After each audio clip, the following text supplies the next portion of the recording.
Mallo, in the house, how you doing? Yeah, Mark, I'm very well. Hey, obviously you have to wear your red shirt today. I mean, come on, Mark. You're such a fan of Man United, but hey. I'm surprised you're not wearing your Arsenal shirt. No, we keep things quiet. Yeah, well, we keep things quiet. You know, it wasn't the best performance, I must be honest. I think had it been 11 on 11, probably would have been a draw. We completely didn't show up to the races. But I think all eyes on Napoli now, you know. Points are points at the end of the day. I mean, you guys also scraped past West Ham on the weekend. So yeah, we're at that stage of the season, the business end of the season, where 3 points is all that matters, and we look forward to Napoli on Wednesday, because a huge hurdle that is. At least we do it with a full team. You know. So let's look at some of the logs, and obviously we are down to the business end of many of the leagues around the world. And let's just start off locally, ABSA Premiership. Essentially, you know, we've got 26, 25, 27 games done. Obviously, Mamelodi Sundowns sitting with 24 games. They've still got a number of games in hand. But right now, Pirates sitting 6 points clear. Yeah, Sundowns have got 9 points potentially if they win in the bag. Bidvest still in the hunt. Polokwane City still in the hunt. One of my most impressive teams this season. Polokwane City, 100%, for what they've done to be where they are, ahead of Kaizer Chiefs at this particular stage. Absolutely brilliant. And then obviously we can't discount Cape Town City, although I think they ran with their tails between the legs this last couple of days. Against Celtic. In amongst, it was a tear gas and rubber bullets. Yeah, it looks like the game's going to be replayed. I don't think the PSL have announced exactly when, but really bad scenes out in Bloemfontein this past weekend. So yeah, the game ended at 23 minutes. It's going to be interesting to see, are they going to start it from 24 minutes or play from 0-0 from the beginning. So still waiting on the PSL to actually Any news come as to out. what started it all off? It doesn't seem like it's too clear actually what's going on. So it's really, really disappointing, because the scenes that we saw from social media were absolutely horrific. On a football game, you know, the people sport, people love football, but to see scenes like that was completely unnecessary. Quick question for you. Recent reports of political, let's call it... the wearing of the political... Yeah, campaigning at football matches. Now you've got these kind of scenes at one of our games. You think FIFA suddenly sort of cast a little bit of eye on the PSL and on SAFA? Well, I don't know if they're necessarily linked. I haven't heard anything recently that has said that is linked to anything political. It might be. I know 2 weeks ago you and I did discuss this, and I'm still of the view that people should be able to wear, whether it's red, blue, or whichever political party they support at a football game, you know, as long as there's no harm done to anyone. So I'm not 100% sure if things that happen in Bloemfontein are related, but I wouldn't be too surprised. Okay, well, moving across. So obviously, your thoughts, you still believe Mamelodi Sundowns have got the manpower, obviously the 3 games in hand. They're still going to be champions in your mind? A big game, obviously, against their rivals, Tshwane Derby, obviously on Wednesday against SuperSport United. You know, I don't like speaking about the log without the PSL ultimately coming out and saying what's going to be happening with the dock points from a Sundowns point of view. Yeah, because that hasn't been finalised yet. That was meant to 100%. happen on Friday. That was postponed. Because they went to CAF. And they haven't said when it's going to be, that the disciplinary is going to be... I mean, the season's going to be over and they're not going to rule. So for me, potentially, that could change. I still believe Sundowns, you know, if they weren't going to be docked any points, should win the league. They've got tough games, probably the harder fixtures of the two. But, you know, if they're going to be docked 3, 4, 5 points, or even 2, it could have a huge say in where the ABSA Premiership goes. And if you look at Orlando Pirates at the moment, they're flying. They're not conceding goals. They're scoring freely. Happy people, obviously, out at in Soweto with the Orlando Pirates. But yeah, if all things were equal, I still think Sundowns have the better squad and can do the double this season. And then obviously another big talking point, Kaizer Chiefs, not a single win in their last 3 matches. Dismal. Mid-and draw. They used to call him mid-and draw when he was here the first time at Kaizer Chiefs. Yeah, Mark, honestly, I think, I don't know what's happening also with Kama Billiat. I see, reports coming out that, he's not well, but he plays sometimes. He doesn't give 110%. The squad keeps on changing. Katsande comes in one game. So there's a lot of inconsistency with regards to his squad selection. But yeah, we obviously know that Chippa United awaits them, obviously, in the Nedbank Cup semi-final. So maybe they've got one eye on that, which as professional footballers they shouldn't do. They should treat every single game as a must-win.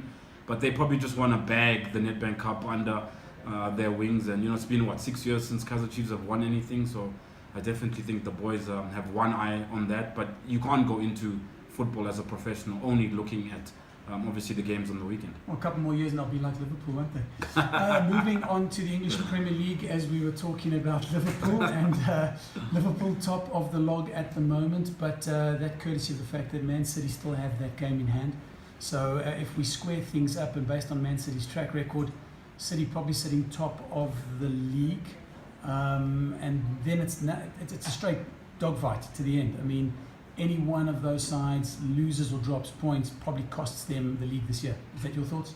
Yeah, that's my thoughts. I've said I think Man City have the stronger squad, the better manager.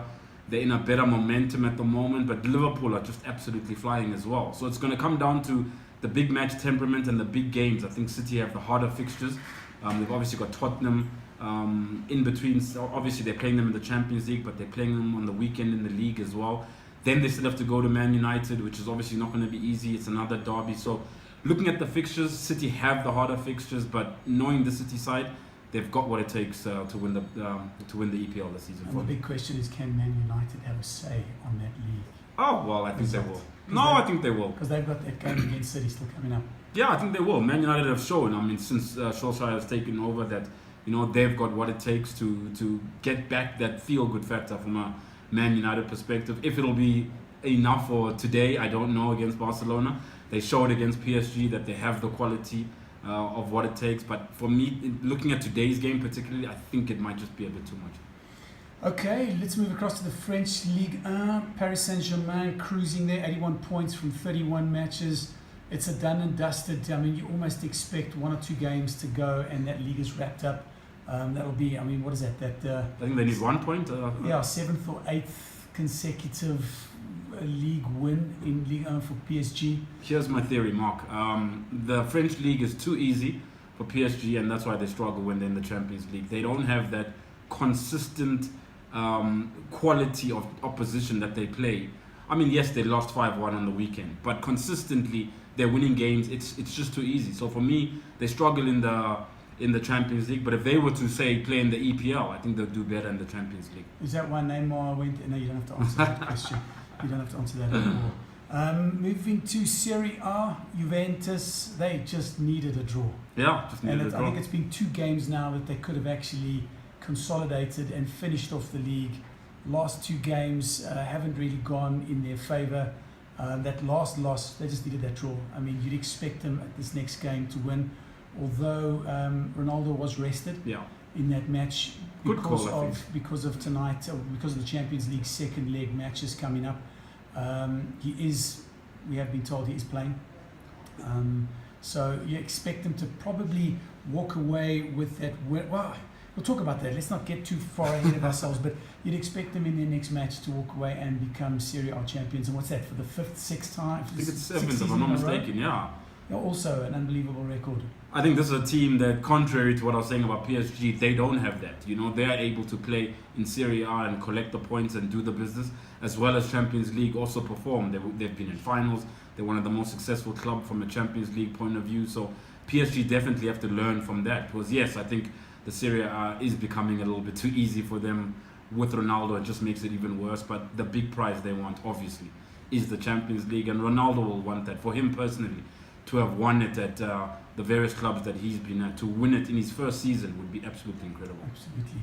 And then finally, let's have a look at La Liga. Barcelona clearly ahead there, 74 points from 32, followed by Atletico Madrid. And Real Madrid not giving themselves sort of much of a hope in terms of their loss at Leganes just a couple of days ago.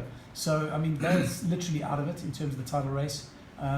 Also, maybe has Atletico Madrid got it? No, I don't think so. I think it's Barcelona's to actually throw away at this point. 100%. And for them, I think as well, like you've just mentioned around Juventus, for them, the big scalp is taking out the Red Devils tonight and ensuring their semi-final spot in the Champions League. Yeah, I think that's 3 seasons. And the funny thing is, Barcelona for the last 3 seasons have lost at this particular stage. Is the curse going to come back that they can't get past the quarterfinals? Yeah. Well, that's what you say, Mark. We'll have to see. But no, my prediction for the game is a win for Barcelona convincingly, maybe a 3-1. I think United will cause problems on the counter-attack, but I just don't think they'll have enough to sustain Barcelona at the Nou Camp. I think in the last game they played, Man United only managed one shot on goal. I think Solskjaer is going to have to be super adventurous. He might have to play with 2, even 3 strikers in this particular game and go gung-ho attack, because keeping possession is going to be something. I mean, they'll be lucky if they get more than 35% ball possession at the Nou Camp. Quick predictions for tonight and tomorrow. Barcelona going into that clash with Manchester United 1-0 up. Juventus and Ajax 1 apiece. Quick predictions on those 2 matches. I'm going Juventus 2-1. I think it'll be a tight game. I think Ajax are a very, very good side, but I think the experience of Juve slightly, so 2-1 for that game, and I'm going 3-1 Barcelona against Man U. Ooh, not my friend tonight. Sorry, Mark. And then tomorrow night, Porto, Liverpool, Man City versus Tottenham. Liverpool. I mean, I don't even know what the score will be, but Liverpool comfortable 3-1 or 2-0 again. And the other fixture, Man City, I have to go 3-1 Man City, so 3-2 to Man City over the 2 legs. Okay. Yeah. Well, that's Mallo Ramoshaba's predictions for the quarterfinal second leg matches taking place tonight and tomorrow. Kick-off there in all 4 fixtures at 9 p.m. And while we are shifting Mallo out, we're shifting a couple of lads in. We're shifting the SOCCA lads in. And when I talk SOCCA lads, I'm talking in particular about Aris Albeti and Studuzo Masuku. These are guys that are from the Soccer Dream International Trials. Gentlemen, good evening and welcome to World Sports Rap. Thanks, Mike. Thanks for having us. Soccer Dream International Trials. What's that all about? Everything started with a dream. Let's start saying that. Few years ago, I was playing football in a profession, and in Italy, and The accent gives you away, huh? Yeah, thanks. And obviously, I experienced what does it mean being professional players at a young age. At 16, I was already playing in 3rd division in Italy, and then at 17, I was bought from Empoli.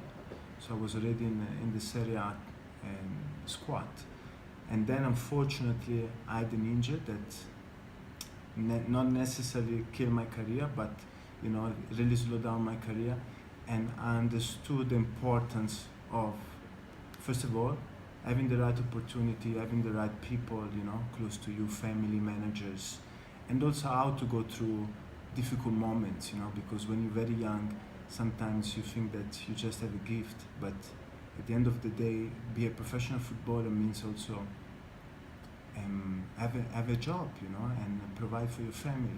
So the dream started when I got injured, and I say, I want to share my experience with other young footballers, and also give a platform to them to express their talent, and also have a platform that is not just in South Africa, but also they have a chance to go and perform overseas, because some of our players, their dreams is to play in Europe, to play in England, to play in Serie A.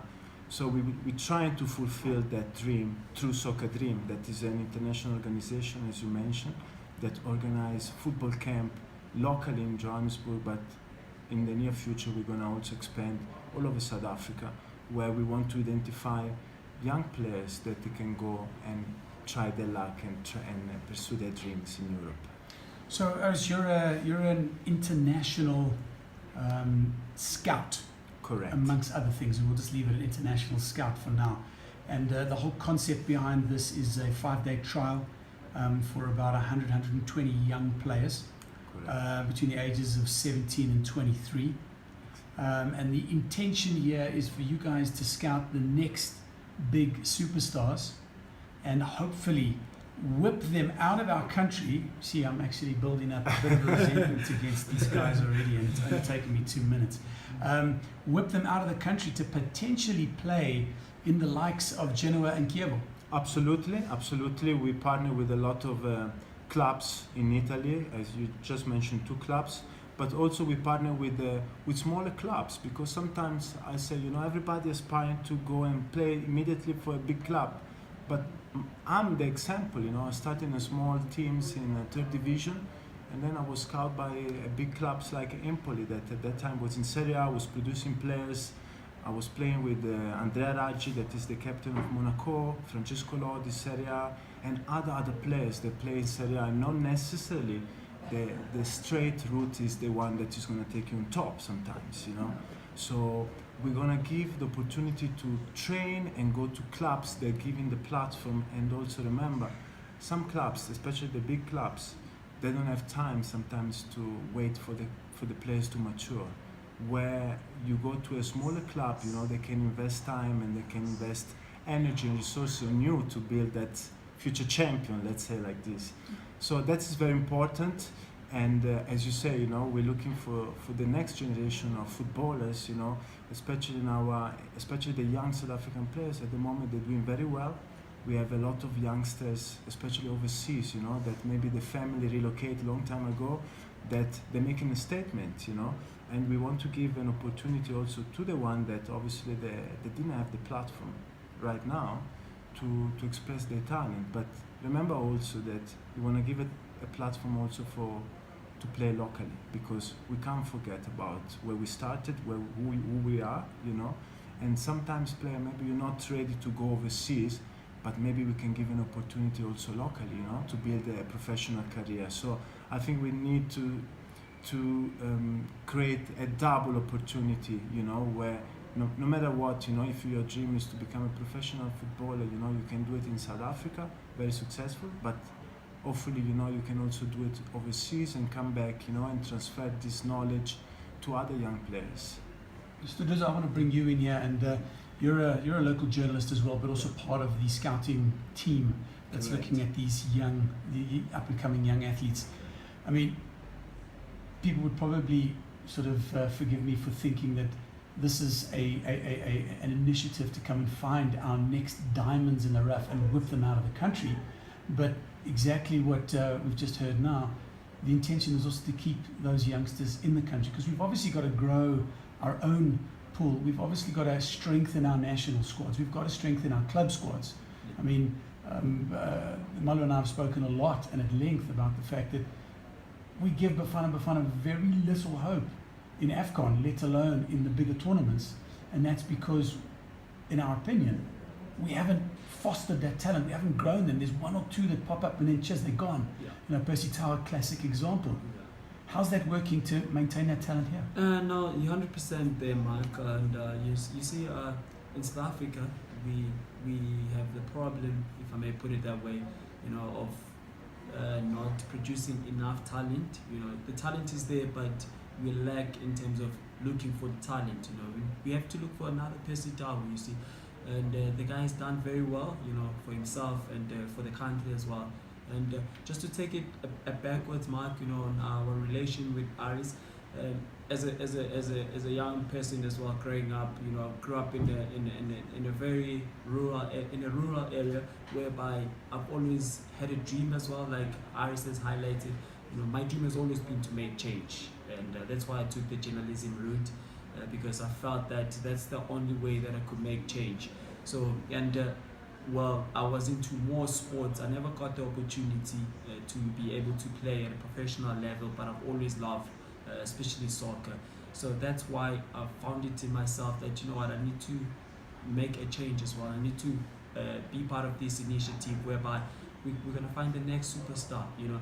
And as you mentioned as well, you know, we have the homegrown talent, but most of them, they don't get too far, because sometimes I feel that there are also other elements to the match, to the game, that they don't understand. So we're trying to bring all of that stuff. It's not only about scouting a talent and then finding the next big star, but it's also about teaching them the discipline on how to stay in the game and how to stay at the top level, because most of them, they taste the good time and then the next thing it just blows over. It goes to their heads. Yeah, it goes to the heads. So it's a whole package. It's not only just about scouting the talent, but it's about also to find that one treasure and then just keeping it and also show the examples to the others as well that are coming along. Yeah. Aris, the idea here, obviously, are you looking for one? Is it only one player that comes out of these 120?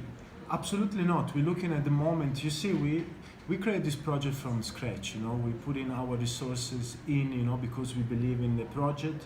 You know, we want to start with under 20 players, but in the near future expand, you know, to many other players, as I said, you know, and trying to move also in different regions in the country. We're looking at the moment for 2 players to go for 2 weeks in Italy to one of these clubs that we work with, and hopefully, one of these 2 players, they're gonna make it. We wanna create a successful stories, around the camp, and we're gonna bring an international coach from Italy. His name is Claudio Baldesini. He played professional in Italy. He has 380 presence between the 4 leagues, the professional leagues. Massive experience, part of the AC Milan Junior Camp worldwide. So the 5 days camp, why 5 days, by the way? Because we want to create a situation where, number one, the players, they don't feel the pressure to be judged in 1 day. Secondly, we want to create an assessment where we can understand also not just the technical ability of the player, but also, as Stu said, the mental capability, the mental strengths, understand who is ready for the big jump, because it's not just to jump into a plane and go to a different country. There are so many differences that a player should adapt when he arrives there. And the chances are, both of those players will probably have never been on an aeroplane before. So that entire experience is clearly going to be an earth-shattering, mind-blowing experience to be selected first and foremost as one of those 2 players, Aris is saying, and then to go and spend 2 weeks at the likes of a Chievo, and here we're talking about a Serie A club. Yeah, definitely. If they stay up. Yeah. Bravo. It's a life-changing opportunity, and as you know that in South Africa there's many thousands and thousands of disadvantaged kids. If you get an opportunity like this, it's a life-changing opportunity. Also, if you think about it, it's not only about making it into those teams as well, just to not put too much pressure on the young lads, but also getting that opportunity, tasting that. You might come back a different person. If you don't make it, and also maybe you probably make it in the local market. So it's a whole experience, and it's all about changing the lives of these young people. Just to wrap it up, guys, obviously this all takes place from the 30th of June to the 5th of July. Correct. It's taking place at the Stain City in Fourways. Yes, at the primary school. At the primary school. I'm going to suggest, because obviously we're running out of time in terms of discussing this, I'd love to chat to you guys closer to the time. Absolutely. And maybe even what we do is those 2 youngsters, we bring them in with you straight after that, and we have a chat to them live on radio and get an understanding of this experience from them and obviously from your side. Absolutely. Well, guys, thank you so much for coming in. I'm looking forward to the next round of this discussion as we get closer to the 30th of June.